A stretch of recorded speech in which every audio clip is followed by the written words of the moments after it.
findings I found on housingrights.org, the one that surprised me the most was regarding the public accommodations for, I believe, just public accommodations in general. And I find that in a lot of public places, as well as housing, there aren't really any accommodations for those who are physically disabled. But it's like we don't care about our people, and the disabled community is a part of the overall American community, and they are a group of people who I believe need to be treated as equal, and the fact that there aren't enough public accommodations means that they're discriminated. Yeah, reading those statistics was kind of interesting in the sense that there's so many laws to counter all these illegal discriminatory acts in terms of housing, yet it still happens. So it's kind of ironic. The person showing him the house was white, and I don't mean to generalize, but you could just tell that she was looking to maybe not take advantage of him, but that she wasn't being as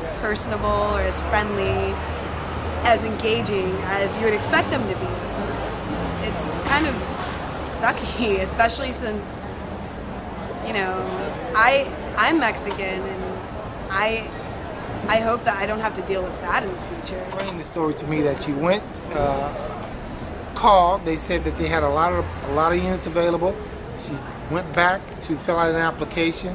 As soon as she walked through the door, she was told that there were no more units available. And when she said to the person at the desk that she had already talked to someone, that they had indicated there were a lot of units available for rent, she received the application, she completed it. Mind you, she's got good credit, good job, and as a result, though, she said that she didn't receive a call. It's a subtle form of racism that's going on today in terms of housing and people's rights being violated. When I first went to buy a house, the realtor, first thing he said, "Oh, you can't do this because you're a woman." And I had a small child at the time, but I had money. The realtor kind of backed down after a while and said, oh, you know, you have some money, you know. Yes, I have money. I'm a woman, but I have some money, and I want a house. They can refuse to show property, show the rooms, and make up stories, and nobody really can do much about it unless the person files a complaint.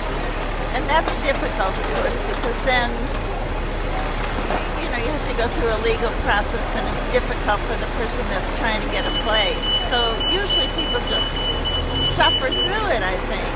I do think that age is probably a major issue outside of college towns, because in college towns it's pretty much understood that everybody is, the college and everybody is between the ages of 18 and 22, but I'm sure that you know, in suburbs and places where there aren't colleges, that they would discriminate against people that are more likely to have parties and things like that. Something like made it a lot more difficult to get a place, and it took about a month because, you know, no one would really return our calls, and we had a lot of trouble with it.